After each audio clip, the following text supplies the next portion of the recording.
Hey guys, Aaron here. I have a new watch to show you. Uh, this is something that I've had for a little while now and been kind of wearing it on and off. And I just finished writing my print review, which is going to go up on bladereviews.com. And I figured that I would spin through a video review with you. But first things first, current wristwatch check. The Bremont Alt 1P. Great piece. Bremont is a really cool brand. If you don't know them, check them out. If you do know them, good for you. They're kind of a watch person's watch. But so yesterday I went on a hike by myself. I went to there's a place here in near Nashville called Beeman Park, which has a couple miles of wilderness hikes and stuff like that. And what you see here was essentially the EDC that I took. Sans obviously the watch spring bar tool and the bracelet. I didn't take that stuff. I wore my Marathon GSAR, which is what we're going to be talking about today, on the rubber strap. Took my Mouchant mouse for my light, and then I've got my Pat Doyle Woodward. If you don't know Pat, he is making some killer EDC fixed blades with some. I've got some burlap. My Carter there, it's got some wires and stuff in it. My sheath was done by Outrider Leather. He's in Columbia. Wait, Columbia? Yeah, Columbia, Tennessee. No. It's outside of Chattanooga. Anyway, he's who John Graham uses for his sheath work. Really great set.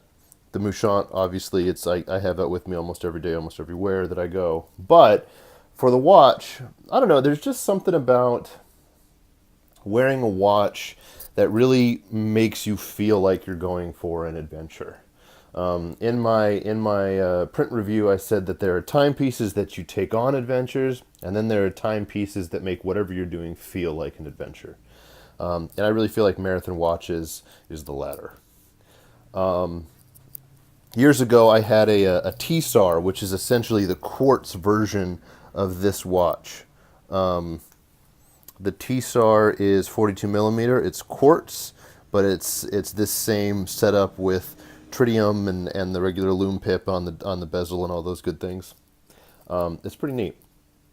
But the cool thing about Marathon is they have been making watches for armed services since 1941. At least that's what it says on their website.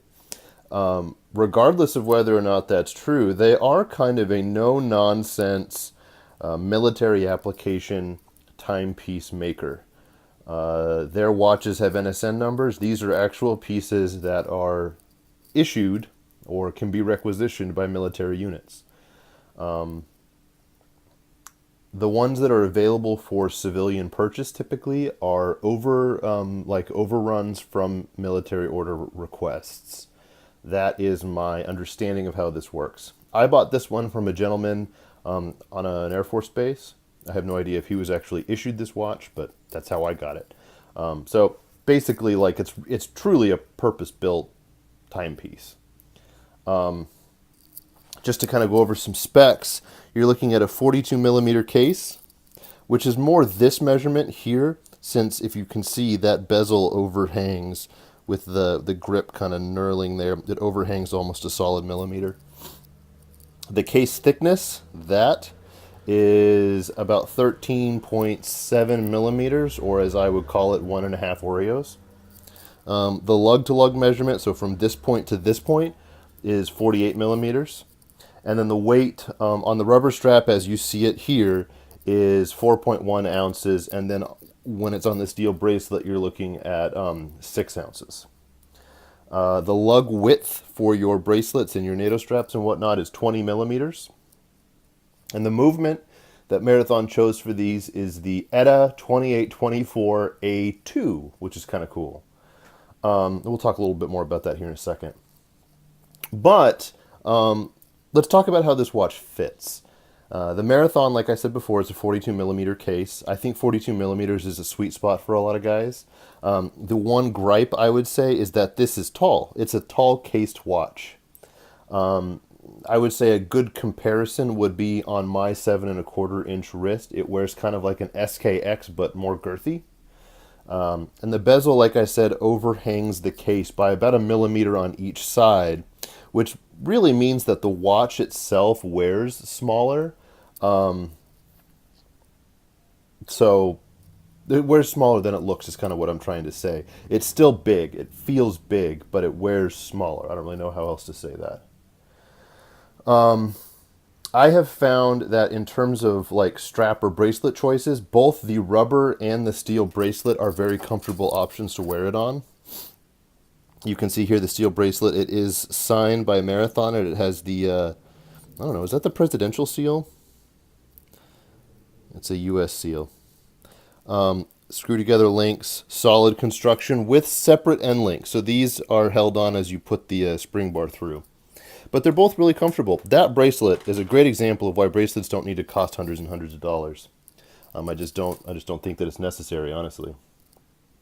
So, okay, a little bit about the movement in this watch. It's the ETA 2824A2. We all know ETA is a very robust Swiss-made movement, and that we have I think the ETA 2824-2 has a 38-hour power reserve, and these have a 42. My other understanding of the A2 versus the 2 is that it is slightly thinner of a movement, which is ironic for how thick that case is. And the performance that I have read online based on how this watch performs with general timekeeping has frankly been kind of mixed. But my experience personally, wearing it on the wrist, is that it is keeping really good time. But it even verifies that when I use the Watch Tuner app on my phone, which I should do a video about. I should do a video about that. The Watch Tuner app is showing me like plus 1 to 2 seconds a day, which I mean is well within cost standards. I'll take that all day long. Case finish wise, you can see that we have a brushed steel case. Everything on this watch is brushed. There's nothing polished. There's nothing shiny. It is very much a utilitarian designed watch. You've got two really angular crown guards here that protect what I think is one of the coolest features on this watch, which is this oversized knurled crown. This crown is 5.5 millimeters wide, and it's knurled, which just gives you a really positive grip to use. You also have relatively simplistic lugs that just, I mean, there's nothing really to say. I mean, it's not like, these where they kind of like melt down over the case. It's just very, very simple lugs built onto a very utilitarian case. But they do what I think every watch manufacturer ever should do all the time. They drilled them. I know a lot of guys get a whole lot of heartburn with holes in their cases like this, but man, does it save your watch from really digging in there with a spring bar tool to get your straps on and off.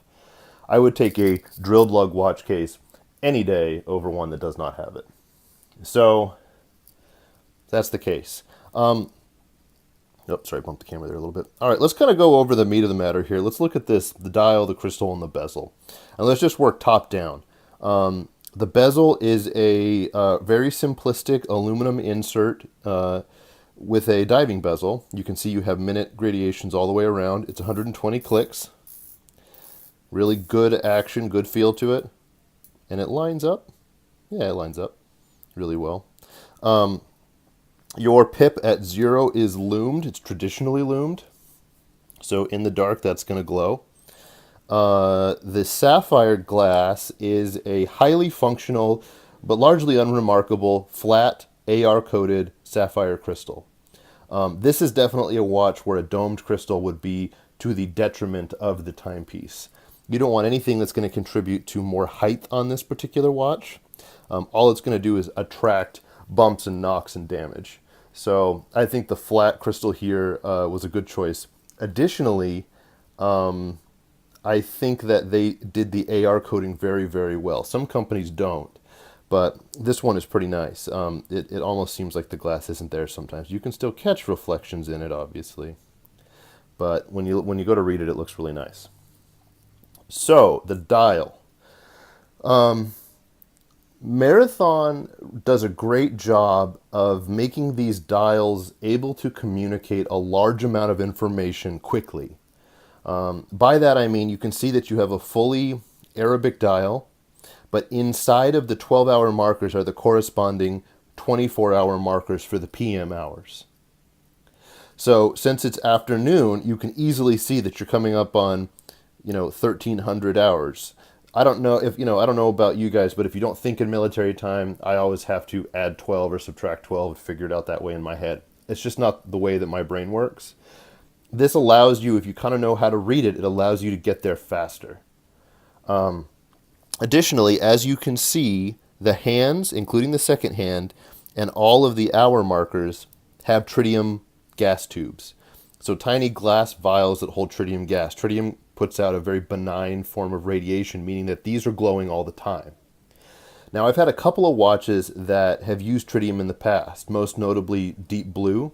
And the difference here is that Deep Blue uses what are called T100 tritium vials, whereas Marathon is using T25. Largely, that number is a measurement of the brightness that these vials output.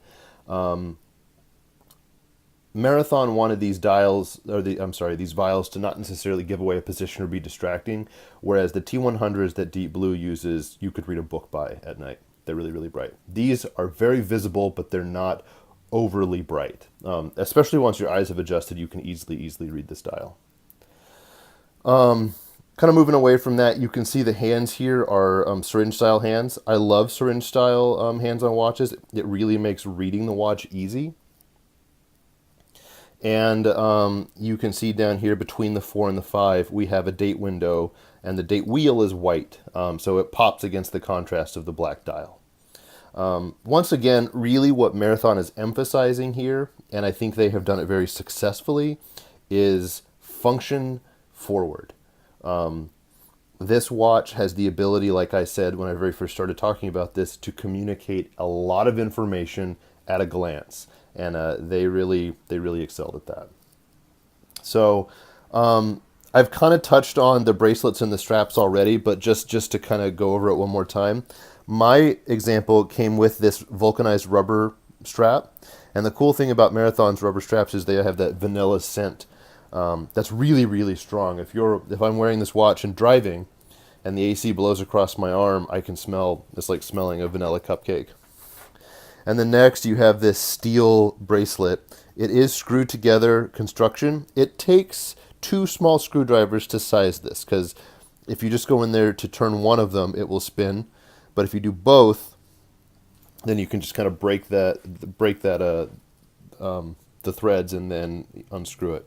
It is a fold-over clasp, and it does have a diving extension here. It is a stamped clasp, as you can see. It's not a super high quality clasp, but it feels very secure to me. And I think that the steel bracelet is a nice option to have because it really dresses up what otherwise is a very casual watch.